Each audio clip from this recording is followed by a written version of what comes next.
En julio del año 2023, durante una inspección estructural en la presa Abelardo L. Rodríguez, el sonido de un taladro percutor cambió de forma abrupta. Donde los planos de 1940 indicaban hormigón macizo, la broca encontró un vacío. Tras derribar un muro que oficialmente no existía, los ingenieros se encontraron frente a un pequeño hueco sellado, una tumba improvisada en las entrañas de la presa. Dentro, los restos óseos de una mujer yacían en una posición antinatural. Y en su mano derecha, los huesos de los dedos cerrados en un puño petrificado se aferraban a un único objeto, una pequeña llave de bronce. En ese instante, el caso de la desaparición de Laura Jiménez, archivado y olvidado durante 25 años, acababa de ser reabierto. Septiembre de 1998. Tijuana estaba bajo una lluvia persistente que convertía el asfalto en un espejo oscuro. Para Laura Jiménez, de 21 años, el mundo no era de poesía ni de melancolía, sino de cifras y vectores de fuerza. Era una estudiante de ingeniería civil cuya mente funcionaba con la precisión de un teodolito, una joven fascinada por las grandes infraestructuras, por esos gigantes dormidos de hormigón y acero que contenían la furia de los ríos. La presa Abelardo L. Rodríguez no era para ella un simple paisaje, era el objeto de su tesis, un organismo vivo que estudiaba con una devoción casi obsesiva. Pasaba semanas enteras revisando planos antiguos, informes de mantenimiento y análisis de materiales que se remontaban a décadas atrás. Era su obra magna, el proyecto que definiría el inicio de su carrera. Esa tarde, entre el caos de sus apuntes y el olor a papel viejo, Laura encontró algo. Una anomalía. Una serie de inconsistencias en los informes sobre la composición del hormigón utilizado en reparaciones durante los últimos años. Pequeñas grietas en la lógica de los números que a otros les parecerían errores de imprenta, pero que para su mirada metódica eran un grito de alerta. La emoción del descubrimiento la impulsó. Tenía que hablar con su supervisor de tesis, compartir su hallazgo de inmediato. Sin esperar a que amainara la tormenta, cogió su cartera y unas monedas y salió corriendo hacia la única cabina telefónica que había cerca de la presa, un solitario puesto de avanzada contra la noche y la lluvia. El auricular estaba frío contra su oreja. Marcó el número con los dedos temblorosos, escuchando el sonido mecánico de los tonos. La llamada, sin embargo, nunca llegó a establecerse. El repique sonó una vez, 2 veces, y luego la línea quedó muda. Nadie al otro lado respondió. Laura Jiménez entró en esa cabina telefónica, pero nunca se la vio salir.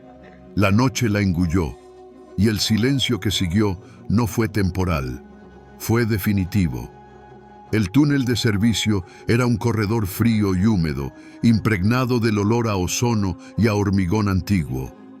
Para el detective Mateo Cruz, de la unidad de casos sin resolver, esa pequeña cavidad recién descubierta no era una tumba, sino un archivo. Un mensaje sellado durante un cuarto de siglo. Él y su equipo trabajaron bajo la luz blanca y cruda de los focos portátiles, convirtiendo la escena en un quirófano estéril en las profundidades de la Tierra. Los antropólogos forenses documentaron cada detalle con una paciencia casi monacal. La posición de los huesos, la ligera inclinación del cráneo, la tensión antinatural en los dedos de la mano derecha. No había restos de ropa, desintegrada por la humedad y el tiempo, solo el esqueleto, la llave y el polvo.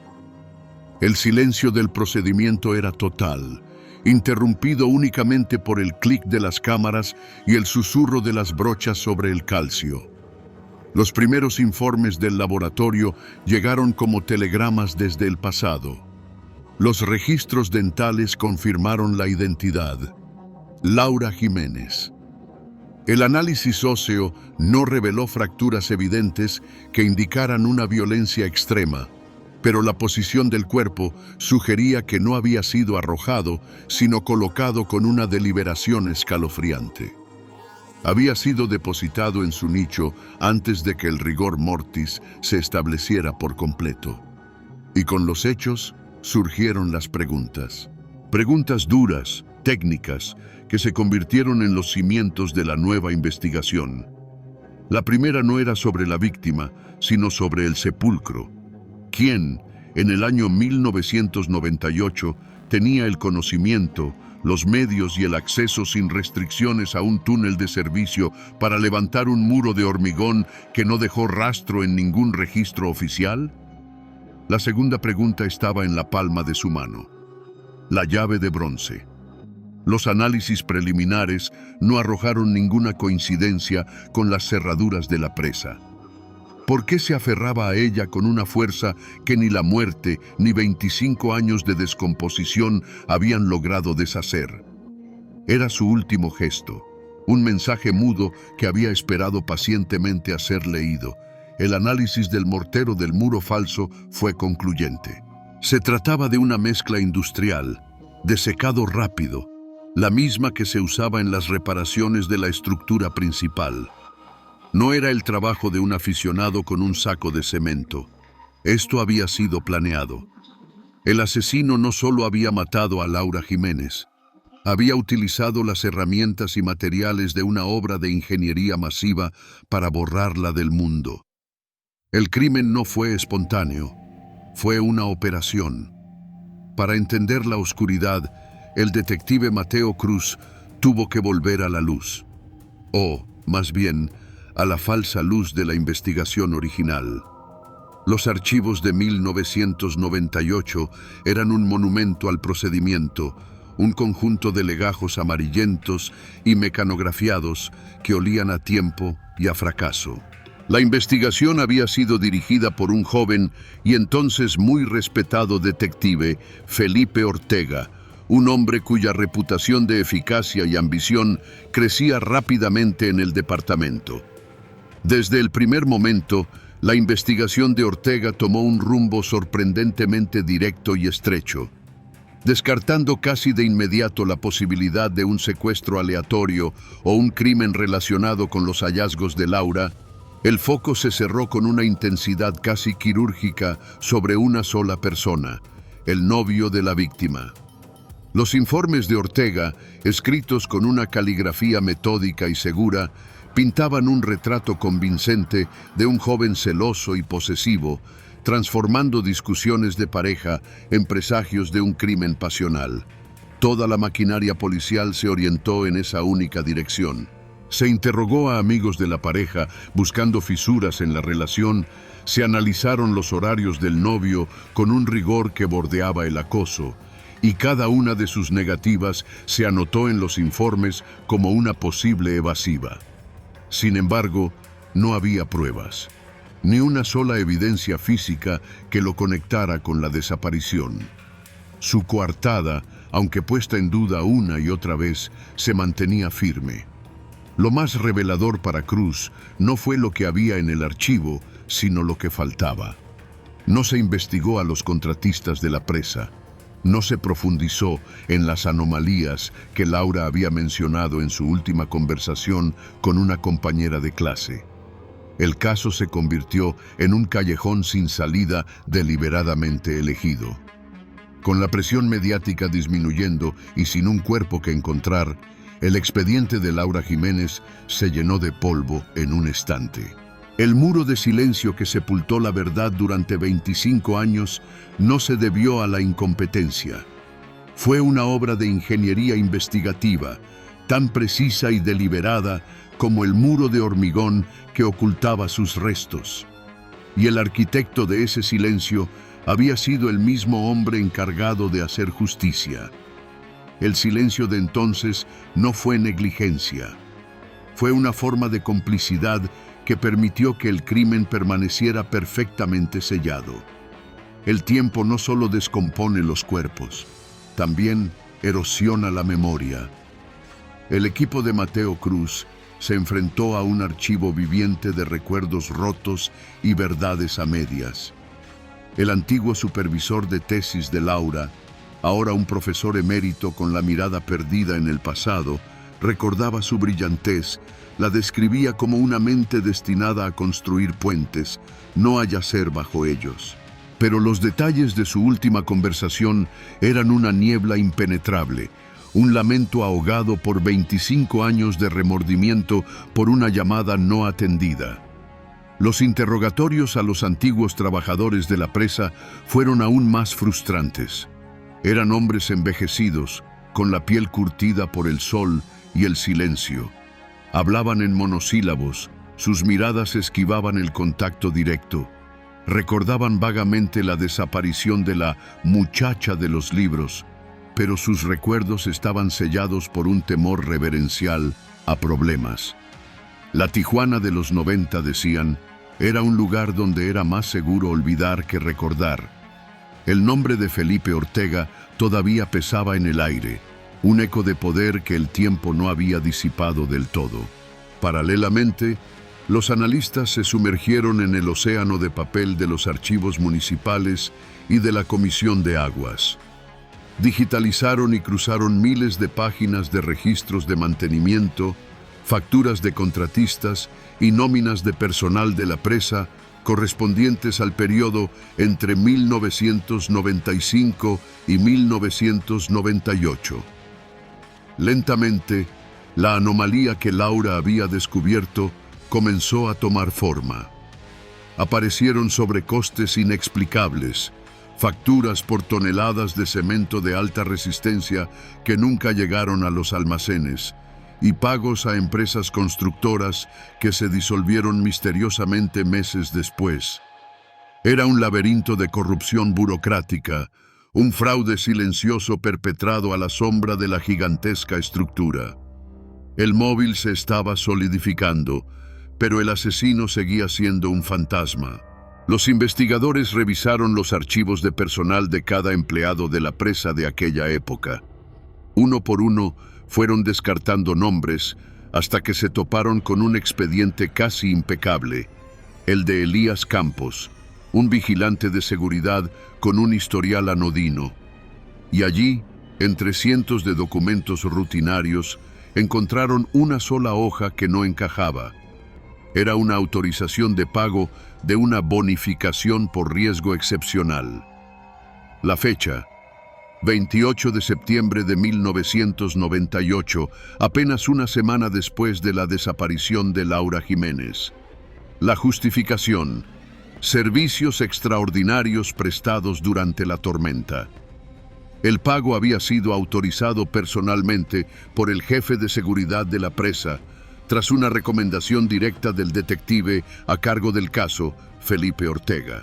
Siguiendo la lógica del investigador original, Mateo Cruz y su equipo cayeron en la trampa tendida 25 años atrás.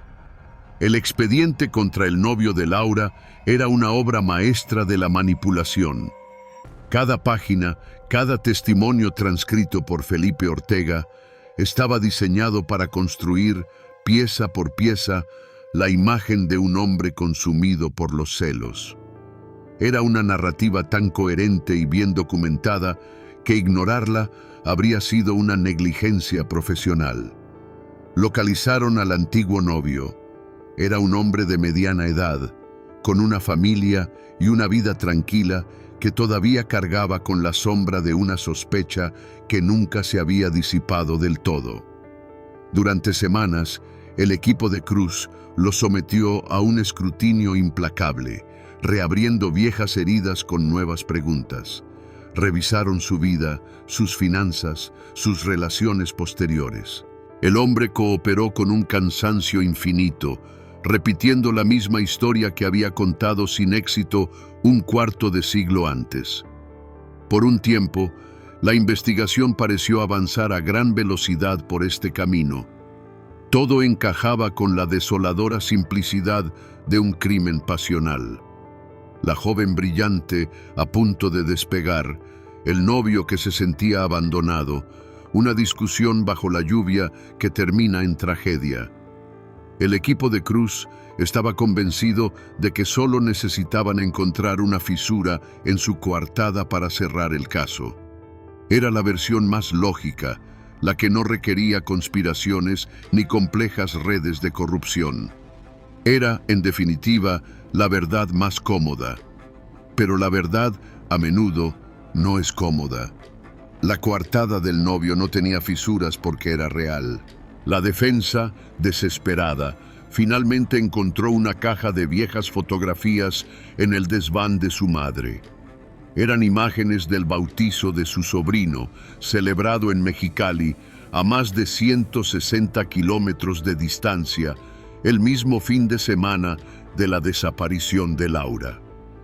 Las fotografías, con la fecha impresa por el laboratorio de revelado, lo mostraban rodeado de su familia durante las 48 horas en las que Laura se desvaneció.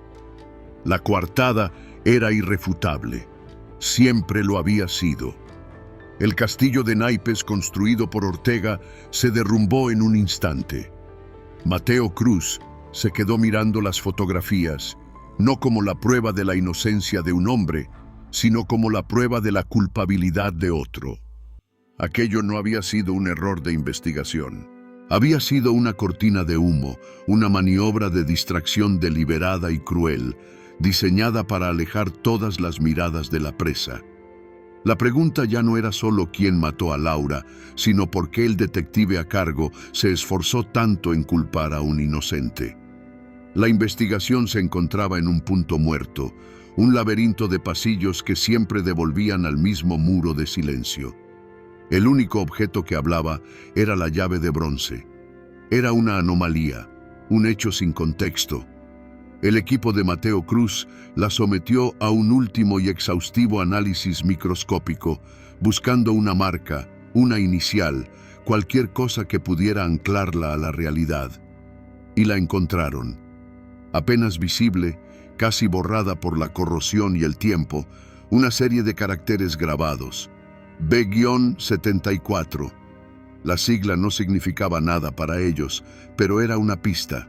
Tras una búsqueda digital infructuosa, un archivista municipal de la vieja guardia reconoció el formato. Pertenecía al sistema de numeración de las taquillas de consigna de la antigua estación central de autobuses de Tijuana, un edificio demolido en el año 2005. La esperanza se reavivó. Si encontraban los registros de la empresa de transportes, podrían saber quién alquiló esa taquilla en 1998. El golpe de suerte llegó en forma de un lote de archivos digitalizados por un programa de preservación histórica. Allí, en una hoja de cálculo olvidada, estaba el contrato de alquiler de la taquilla B-74. Había sido arrendada bajo un nombre falso, un alias común que no conducía a ninguna parte.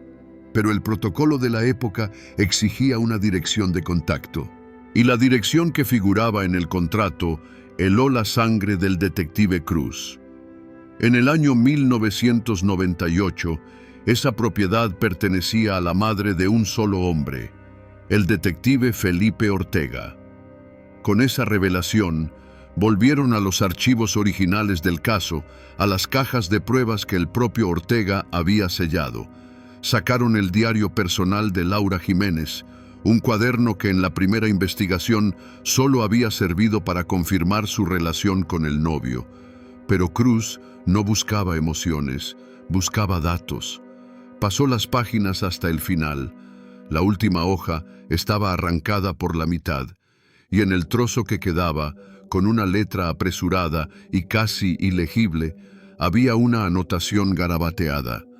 Eran solo unas pocas palabras, pero lo cambiaban todo. Anomalías en el hormigón. SO04. Contratista tiene llave. B-74. De repente, todas las piezas dispersas del rompecabezas encajaron con una violencia lógica. SO04 era un código de sector para las reparaciones de la presa. Contratista tiene llave aludía a la red de extorsión. y B74 era el lugar donde Ortega y sus cómplices guardaban los registros de sus sobornos.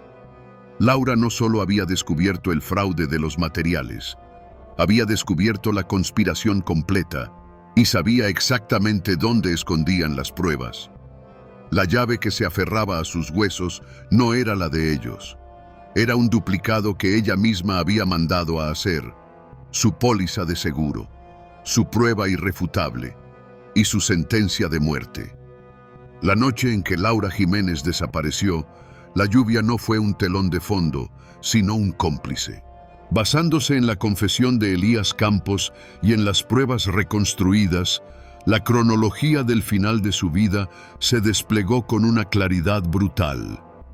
Tras descubrir la ubicación de la taquilla, Laura supo que tenía en sus manos algo mucho más grande que un fraude de materiales. Tenía una prueba directa contra el detective Felipe Ortega. Cometió un error fatal, nacido de la ingenuidad de sus 21 años. Decidió enfrentarlo. Lo llamó a su busca, dejándole un mensaje para reunirse urgentemente cerca de la presa, bajo el pretexto de discutir asuntos de seguridad estructural. Ortega, un depredador que olía el peligro, accedió de inmediato. Comprendió que el juego había terminado, que solo le quedaba una última jugada. Se encontraron en la entrada de uno de los túneles de servicio, con la tormenta rugiendo afuera como un augurio. Laura, valiente pero aterrorizada, le expuso sus hallazgos. Los informes falsificados, la taquilla B74. Le ofreció una salida, un acuerdo para exponer a los contratistas a cambio de su cooperación. No entendía que para Ortega, ella no era una amenaza a su carrera, sino a su propia existencia. Ortega le aseguró que manejaría la situación, que necesitaba ver las pruebas que ella tenía. La guió hacia el interior del túnel, al amparo de la estructura, donde la oscuridad era casi total. Allí, agazapado en un nicho lateral, esperaba Elías Campos, el vigilante. No hicieron falta palabras. El mundo de Laura se redujo a una sombra que se movía a su espalda y a un impacto sordo que la silenció para siempre. No hubo lucha prolongada. El ataque fue rápido, profesional. El objetivo no era solo quitarle la vida, sino también la llave duplicada que llevaba consigo, su única conexión con la verdad. Pero el cuerpo de Laura tuvo un último acto de rebeldía. Con el shock, su mano se cerró en un espasmo, un puño de hierro que ni los dos hombres pudieron abrir. El rigor mortis estaba comenzando a establecerse, sellando la llave en su mano como si fuera parte de su propio esqueleto. El pánico se apoderó de ellos. El plan de Ortega se desmoronaba. Con el amanecer a solo unas horas de distancia, improvisaron. Usando el cemento de secado rápido que los contratistas almacenaban ilegalmente en el túnel, levantaron un muro. No fue un entierro, fue un acto de ingeniería inversa. La sepultaron dentro de la misma estructura que ella había intentado proteger, usando los mismos materiales fraudulentos que la habían condenado. El crimen y la evidencia fueron sellados juntos, en un abrazo de hormigón y silencio. Con la confesión de Elías Campos, el caso de Laura Jiménez, el misterio de la chica de la cabina, quedó oficialmente resuelto. Pero la justicia, cuando llega con 25 años de retraso, no trae consigo la celebración, sino un eco sordo y melancólico. Mateo Cruz, con la orden de arresto en la mano, no se dirigió a una comisaría, sino a una tranquila casa de retiro a las afueras de la ciudad. Felipe Ortega era ya un anciano, un hombre frágil cuya antigua aura de poder había sido reemplazada por el temblor de la edad.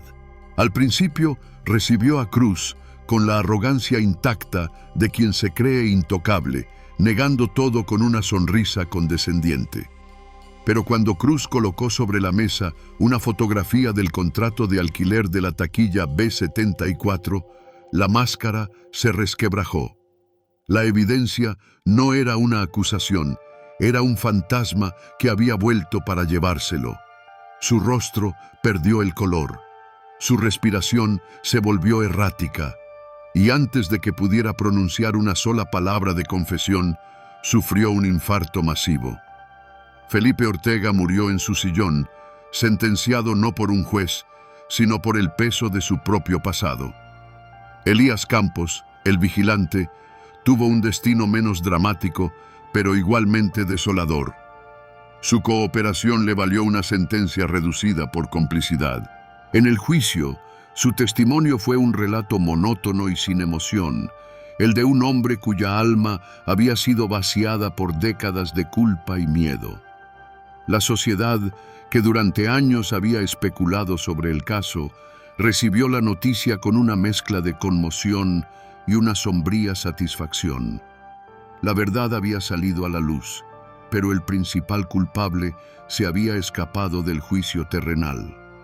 Para el hermano de Laura, el único familiar que le quedaba, la resolución fue un final agridulce.